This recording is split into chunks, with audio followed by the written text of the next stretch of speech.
Hello friends, welcome to my YouTube channel world of HBSC। कैसे हैं आप सभी?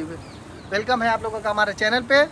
और आज मैं आपको बताने वाला हूं काफ़ी बढ़िया चीज़ इस यूनिट के बारे में, और एक ऐसे पार्ट्स के बारे में आज मैं आपको बताने वाला हूं कि जिसके बारे में ना आपने पहले कभी सुना है और ना ही उसके बारे में आप कभी जानते हैं।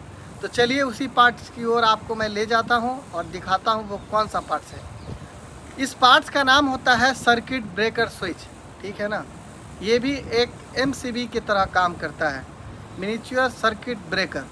जैसे कि मैंने आपको बताया कि इस पैकेज यूनिट के अंदर लगा होता है और वो कौन से एरिया में लगा होता है और उसका क्या वर्क होता है वो भी मैं आपको बताऊंगा।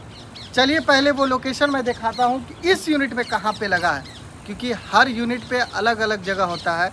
लेकिन इस यूनिट कैरियर का जो ये यूनिट है डेजर्ट मास्टर, जो कि ये 25 टन का है, तो मैं इसमें बताऊंगा कौन से एरिया में लगा हुआ। आ जाइए मेरे साथ। यही वो लोकेशन, यही वो एरिया है जो कि यहाँ पे ये स्विच लगा है, आप देख सकते हैं। और इसमें ये लिखा है, आप देखिए 5 एम्पियर, समझ गए।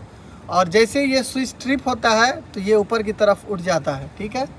और जब इसे सही करना होता है ट्रिप को, तो फिर इसको ऑफ कर देते हैं, ये ट्रिप हो जाता है। ये एक स्विच की तरह काम करता है, ये एक प्योर एकदम स्विच की तरह काम करता है, ठीक है। देखिए यहाँ पे 5 एम्पियर लिखा है। आपको बता दिया कि ये लोकेशन कौन सी जगह लोकेशन पे लगा है। इसका काम क्या होता है मैं आपको आज बताता हूँ, आइए मेरे साथ। जैसे ये कॉन्टैक्टर आप देख रहे हैं, इस कॉन्टैक्टर के पीछे जो कंट्रोल का वायर लगा होता है, जैसे कि ये ट्रांसफार्मर है। ये ट्रांसफार्मर में 220 वोल्टेज यहाँ से इन हो रहा है और यहाँ से आउट हो रहा है 24 वोल्ट। तो ये वायर जो है रेड वाला, ये सबसे पहले आता है यहाँ पे ब्रेकर के पास, और इस ब्रेकर से निकलने के बाद जो है वो जाता है यहाँ फेस मॉनिटरिंग रिले में। इसमें इन होता है, यहाँ पे आप देखें, यहाँ पे वाई लिखा है 80 to 30 वोल्ट ESC इनपुट। तो यहाँ पे इन होता है और फिर इस रेड वाले से यहाँ पे आउट लिखा है, यहाँ से आउट होता है, ठीक है। देखिए इसका काम मैं आपको बता दूँ, जो हमारा कॉन्टैक्टर होता है, कॉन्टैक्टर के पीछे कॉइल लगा होता है। यहीं से फिर आपका सीरीज़ में होके पावर जाता है हर कॉन्टैक्टर के ऊपर एक फेस। क्या होता है कि जैसे ही कॉन्टैक्टर का कॉइल अगर ख़राब हो जाता है किसी कारण या बर्न हो जाता है, तो ये ब्रेकर जो है वो ट्रिप हो जाता है।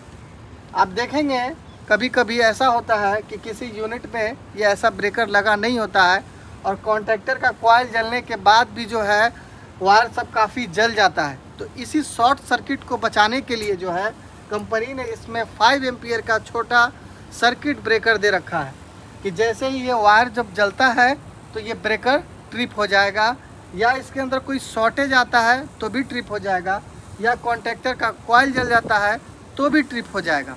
और दूसरा, यानी कि 5 एम्पियर से ज़्यादा का लोड अगर हो जाता है सिस्टम के अंदर तो भी ब्रेकर ट्रिप हो जाएगा। यानी ये कंट्रोल वायरिंग है, जैसे ये 2 कंप्रेसर का है और एक ब्लोवर का है और एक कंडेंसर मोटर का है। और इसके एम्पियर जैसे ही 5 एम्पियर से ज़्यादा होगा कंट्रोल सेक्शन में, तो ये ब्रेकर ट्रिप हो जाएगा।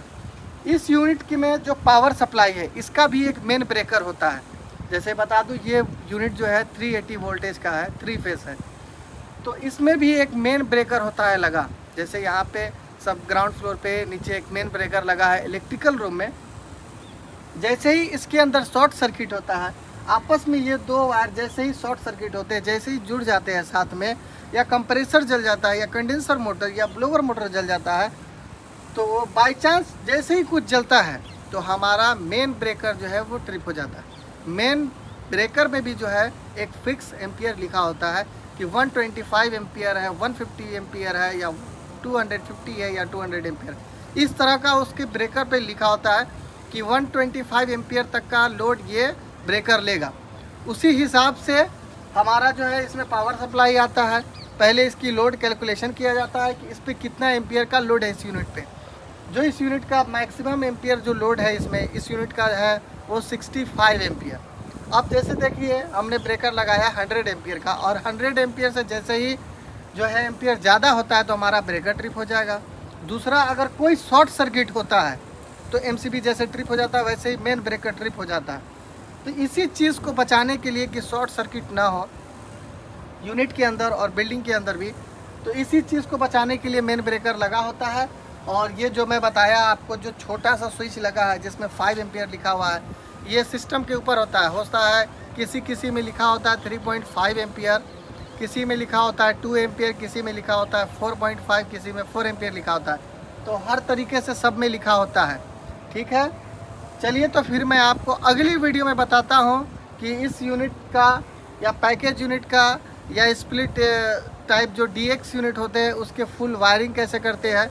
अगला जो हमारा वीडियो आ रहा है वो DX यूनिट के ऊपर आ रहा है कि उसकी वायरिंग कैसे करते हैं। चलिए तो फिर मिलता हूँ मैं आपसे अगली वीडियो में। आज के लिए इतना काफ़ी है।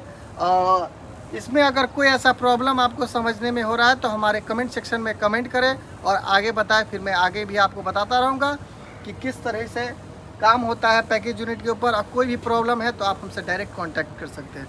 थैंक यू, वेलकम हो।